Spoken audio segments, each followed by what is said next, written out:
Joel Ssenyonyi, a leader of opposition, asitudde olutalo namutaayiika eri sipiika wa Parliament Anita Among oluvannyuma lw'okukizuula nti yakola radio station e Bukedia n'agituuma Mama Bukedia FM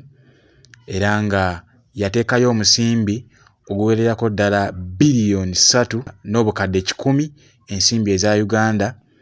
era nga erediyo eno yalina okuba nga esaasaanya emirimu gya Parliament na kw'ossa n'ebyo ebigenda mu maaso esobole okuba nga ebitegeeza abantu mu Bukedia. Okusinziira ku Joel Ssenyonyi olunaku olwaleero abaddeko ku program emu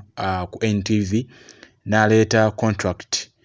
maaso g'abamawulire nga bw'omulaba awo n'ategeeza eggwanga nga sipiika ne banne bakola nabo mu ofiisi we baajingirira ebiwandiiko ne bakola radio station ne beewa biliyoni 3.1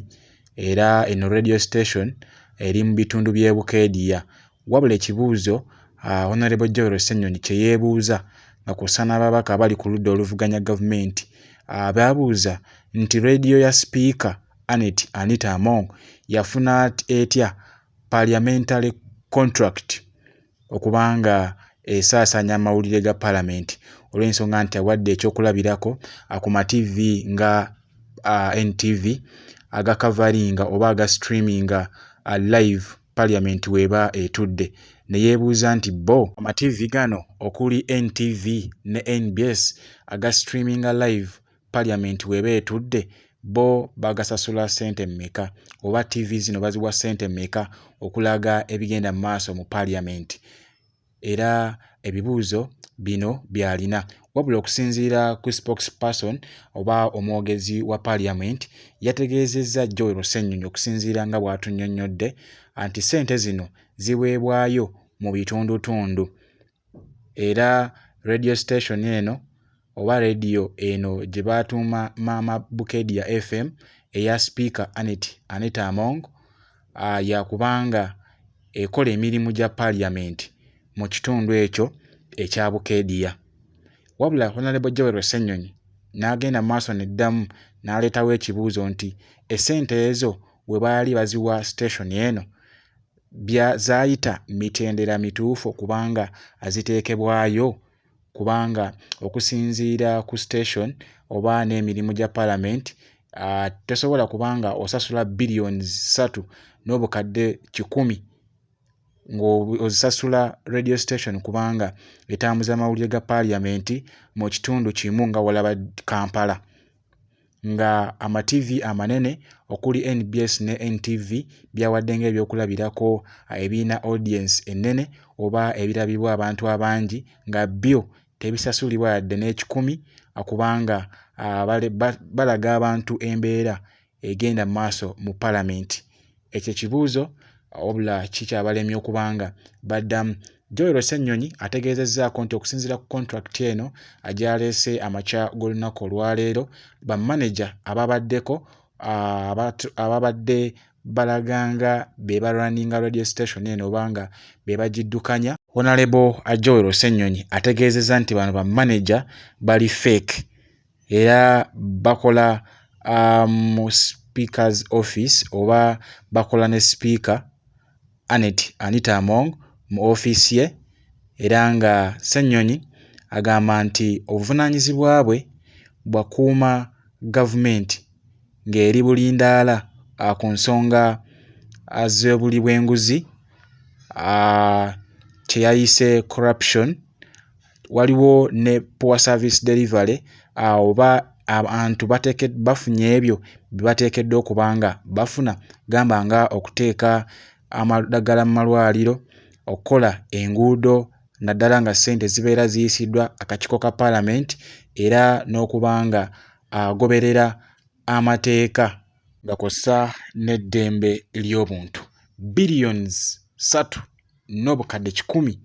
baazezza ne bazirya wabula Honorable Joel Ssenyonyi akyeyamye lunye nti tagenda kubanga asirika ku nsonga zino okusinziira ku nsaasaanya z'azuula buli lunaku ku nkwata gye bakwatamu ensimbi y'omuwi w'omusolo. Agambye nti tagenda kuzza mukono mabega, tagenda kukkiriza nguzi yonna gye bateekateeka okuba nga bamuwa, wabula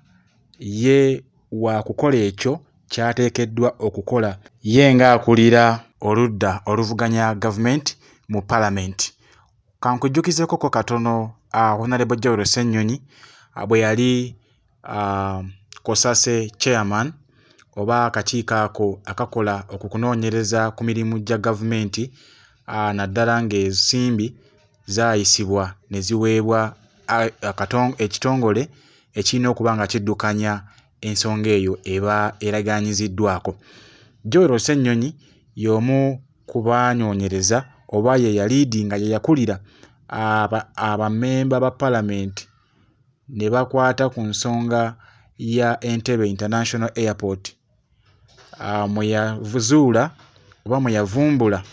obulyake n'obukenuzi obujjudde mu section eno eddukanya Entebbe International Airport. Era mukijjukira bulungi nnyo nti yakizuula nti Bamutulaki eyali akulira Uganda Airlines ebiseera ebyo yali talina bisaanyizo bimala kulaba ng'akulira ekitongole ekya Uganda Airlines. Era wano ebibuuzo byateekebwa ku mmeeza eri General Katumba Wamala akulira ebya transport oba ebyentambula mu ggwanga, era naye ebibuuzo byamulema okuba nga abiddamu olw'ensonga z'ataasobola kubanga awa, wabula okusinziira ku kunoonyereza kwa Honorable Joel Ssennyonyi ng'eyali chairman wa Kosase ebiseera ebyo yakwata alipoota ku kunoonyereza kwe n'agisubmitting eri speaker, era n'egobwa oba neegaanibwa okubanga ereetebwa ku floor ya palamenti okubanga bagikubaganyaako ebirowoozo. Nsimbi mpitirivu nnyo ezaayita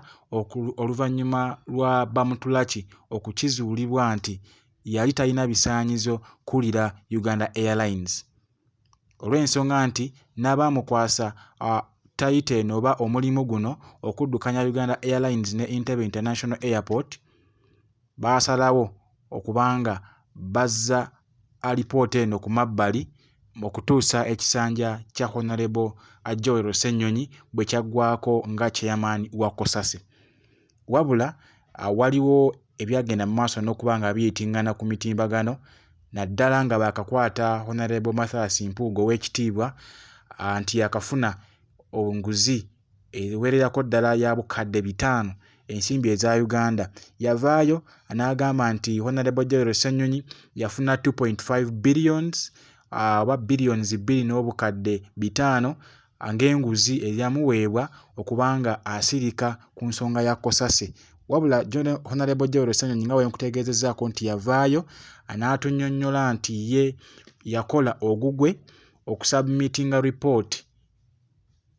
eri Parliament, wabula Speaker n'asalawo kubanga asuula alipoota eyo eyali yaleetebwa Honorable Joel Ssennyonyi essaawa zino nga ye Leader of Opposition. Wabula akyavumbula ebintu bingi nnyo ebikuusike mu ndoomo olw'ensonga nti waliwo n'abasirikale abawererako ddala 2,000 abali ku musaala gwa gavumenti bafuna, naye nga mu reality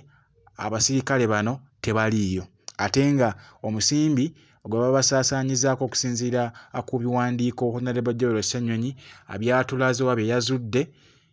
kiraga nti abantu bano tebaliiyo, bali fake. Bingi nnyo ngenda kuba nga nzija tubyogereko mu vidiyo yaffe eddako, wabula gompya nsabye subscribing okwate ekkadaako osobole okuba nga ofuna amawulire gonna ge tuba tutaddeyo wano ku mukuutu ogwa Baby Television Uganda, osobole okuba nga omanya ki ekigenda mu maaso mu ggwanga lyattu erya Uganda, naddala mu kibiina kyaffe ekya National Unity Platform. Mawulire mangi nnyo of course ge mbaleetera, naye essaawa zino munzikirize nkome wano, atakuumira mpeera abankuumire, musibe bulungi, mwera. Things like trip. Which is really, really, this is problematic. No, you guys know.